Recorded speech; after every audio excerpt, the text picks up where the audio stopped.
In the Gospel according to Yochanan, chapter 8, verses 1 through 11 give us the following. But Yeshua went to the Mount of Olives. At daybreak he appeared again in the temple court, where all the people gathered around him, and he sat down to teach them. The Torah teachers and the Perishim brought in a woman who had been caught committing adultery, and made her stand in the center of the group. Then they said to him, Rabbi, this woman was caught in the very act of committing adultery. Now, in our Torah, Moshe commanded that such a woman be stoned to death. What do you have to say about it? They said this to trap him, so that they might have ground for bringing charges against him. But Yeshua bent down and began writing in the dust with his finger. When they kept questioning him, he straightened up and said to them, The one of you who is without sin, let him be the first to throw a stone at her. Then he bent down and wrote in the dust again. On hearing this, they began to leave, one by one, the older ones first, until he was left alone, with the woman still there. Standing up, Yeshua said to her, Where are they? Has no one condemned you? She said, No one, sir. Yeshua said, Neither do I condemn you. Now go and don't sin anymore. This account is often pointed to by two groups of people who want to defend their actions. One group of people is the people who I'll call the Don't Judge Me group. And they look at this text and say, See, Yeshua did not judge her. He just showed her grace. He did not condemn her. He just showed her grace and mercy. It is true that he showed her grace and mercy. But it is not true that he was just saying that wickedness should not be condemned. Those in this group will often say, well, you've done your own sin. Don't judge me. You've done bad things as well. Or who are you to judge when you've done your own sin? And they look at this account as though Yeshua has set a new standard of justice that only people who have never sinned can bring judgment upon another person. What I intend to share as a part of this teaching is that in no way was Yeshua setting some new standard for justice. Now, there's a second group of people who often point to this text. These are the people who would have us to believe that the law or Torah is no longer binding, is no longer relevant in the life of believers. They are those who would say that, well, Yeshua fulfilled the law, and so we no longer have to follow those things. And they looked at this as a prime example, because as the Torah teachers and the Perishim or the Pharisees said, our Torah says this. When they asked him, what does he say? He didn't do the this. Again, look what it says. It says that Torah says such a woman should be stoned to death.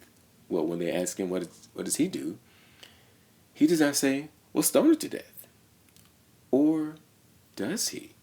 You see, sometimes when we look at his response, if we do not understand Torah, if we're unfamiliar with the scriptures, we'll assume he just said, we're not condemning people anymore. Why don't you guys knock it off?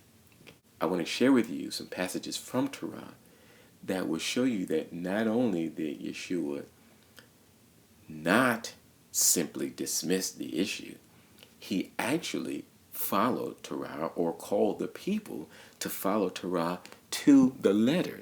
And what happened was they could not do that. And so the woman, as Torah specifies, was allowed to go free. Let me show you what I'm talking about.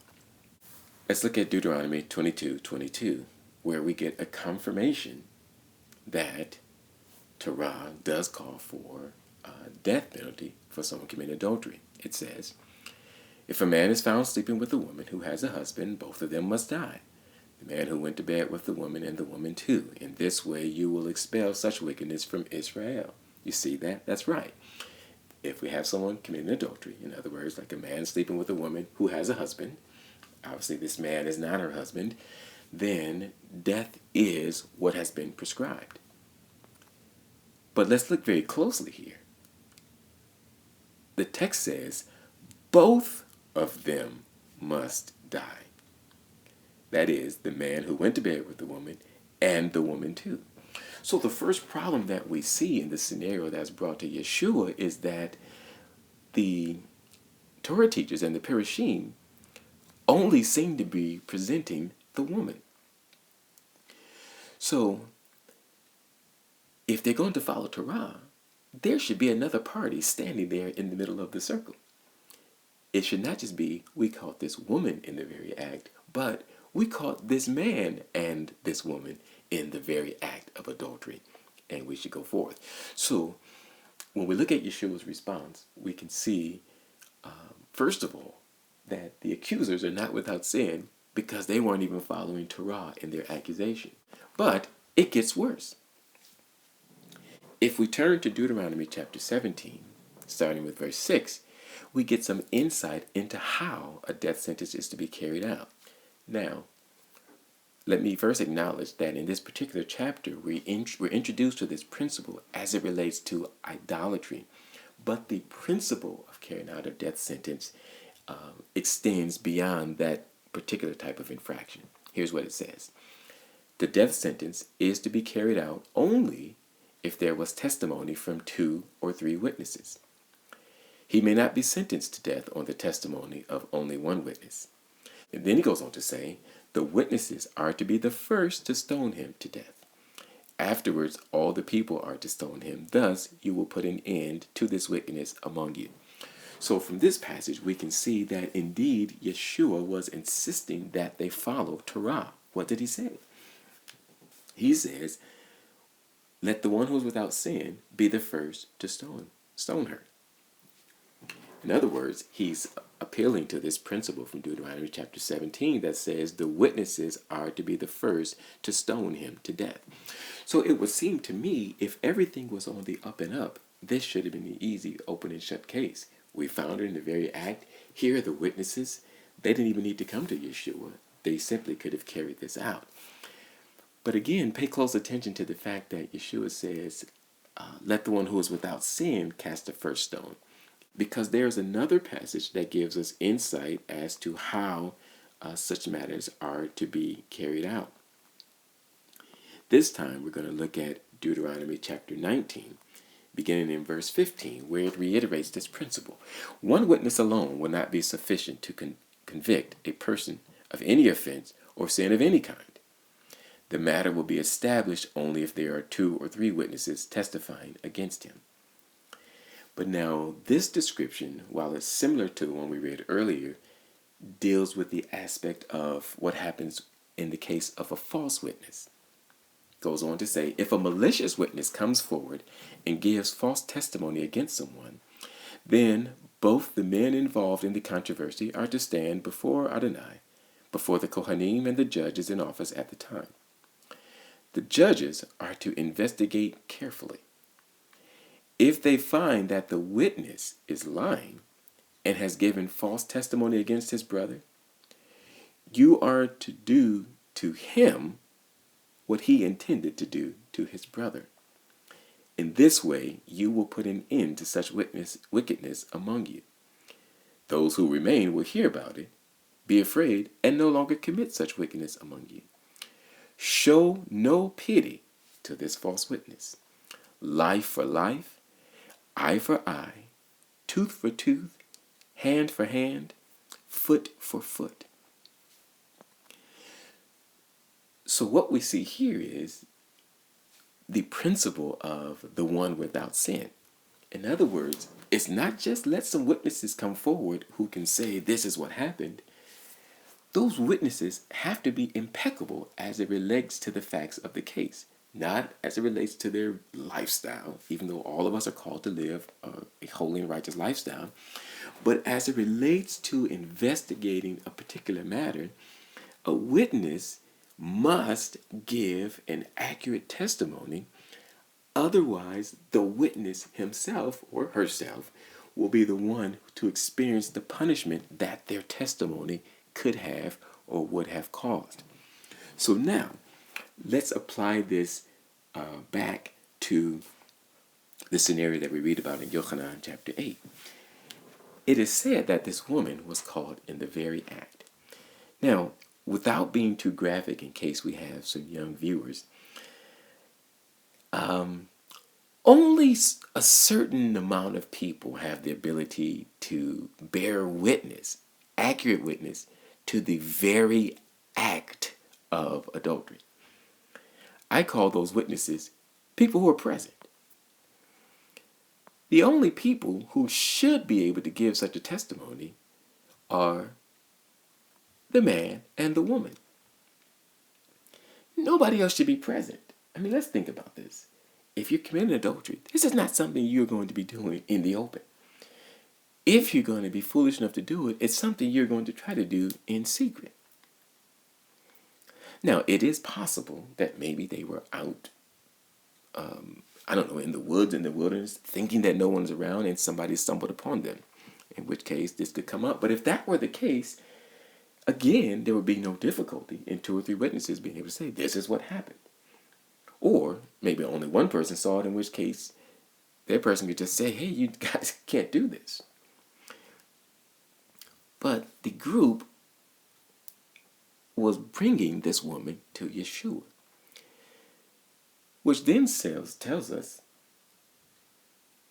perhaps somebody else was present when the very act was taking place. Or somebody else knew about this man and this woman and was able to catch them in the very act. Now, the problem with both of those scenarios is pointed out in Leviticus chapter 19, verse 16, where we read, do not go around spreading slander among your people. Well, that's not the part. It's the part that comes next. That's the issue. But also, don't stand idly by when your neighbor's life is at stake. In other words, Torah gives the expectation that we are our brother's keeper. We are going to look out for one another, especially in matters where our brother or our sister's life is at stake. Well, the act of adultery is an instance where the neighbor's life is at stake because Torah specifies that those who do such things are to be killed. So the only people who, other than the man and the woman, would be able to provide valid testimony is those who either also were present or those who knew about what was going on and did not do anything about it. In other words, the only people who will be able to testify in this matter are people who themselves were standing idly by. But now, if you're standing idly by, when you give your testimony, you'd have to say, well, I knew they were doing this and I didn't do anything about it. Or you'd say, I was there and waited until they got into the very act before I did anything about it. Again, I was standing idly by.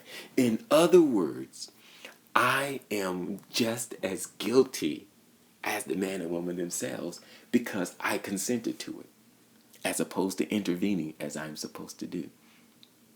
So what we see when we go back and look at this whole scenario is that Yeshua was the only one who was actually following Torah. What we also see is that the woman was released because Yeshua was following Torah and insisted that the others follow Torah. When he called them to follow Torah properly, one by one, they left. Folks,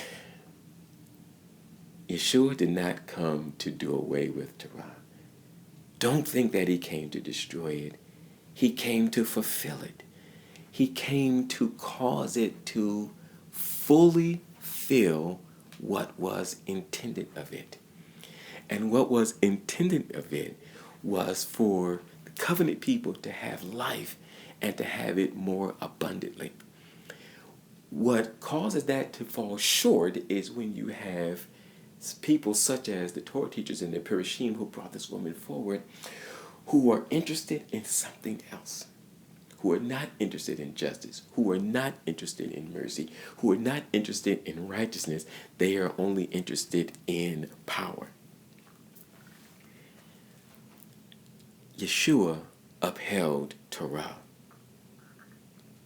Yeshua upheld Torah in the case of the woman caught in the very act of adultery. Yeshua upheld upheld Torah.